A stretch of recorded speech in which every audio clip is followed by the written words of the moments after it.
ভাই আসসালামু আলাইকুম। ওয়ালাইকুম আসসালাম। ভাই আপনার এখানে কি কোনো লোক লাগবে? আমার এখানে তো লোক আছে, যদি লোক না থাকতো তাহলে তোমাকে নিয়োগ দিতাম। যদি লাগতো, কারণ আমার মা অনেক অসুস্থ, তো মায়ের ওষুধ কিনতে অনেক টাকা লাগবে।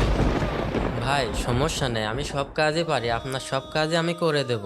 সরি ভাই, আপনার জন্য তেমন কিছুই করতে পারলাম না, আপনি অন্য জায়গায় দেখেন। ছোট ভাই দাঁড়াও। কি হয়েছে ভাই? ছোট ভাই, তোমার মায়ের কি এমন হয়েছে যে এত টাকার ওষুধ কেনা লাগে? আমার মায়ের ব্লাড ক্যান্সার হয়েছে, টাকার জন্য মায়ের ঠিক মতো চিকিৎসা করতে পারি না, তাই একটা চাকরির জন্য ঘুরছি। ভাই আমি যদি তোমার একটা চাকরির ব্যবস্থা করে দিই, তুমি কি চাকরি করবে? হ্যাঁ হ্যাঁ ভাই, আমি করতে পারবো। তাহলে শোনো, আমি এখনই চাকরি ছেড়ে চলে যাব, কাল সকালে তুমি এসে এখানে জয়েন করবে। আপনি আমার জন্য চাকরি ছাড়বেন? এতে আপনার লাভ কি? এতে আমার কোনো লাভ নেই, আর তোমার মা মানে তো আমারই মা, আমরা তো কোনো মায়েরই সন্তান। আর শোনো ভাই, আমার কারণে যদি তোমার মা ভালো থাকে এতেই আমি খুশি। ভাই আমি আর এই চাকরিটা করব না। কেন সাগর, তোমার আবার কি হলো? এমনিতেই ভাই, কালকে থেকে আমার জায়গায় আরেকজন আসবে। প্রিয় বন্ধুরা, কর্মচারী ছেলেটি কি কাজটা ঠিক করেছে কমেন্টে জানাও, আর মাকে ভালোবাসলে চ্যানেলটি সাবস্ক্রাইব করুন।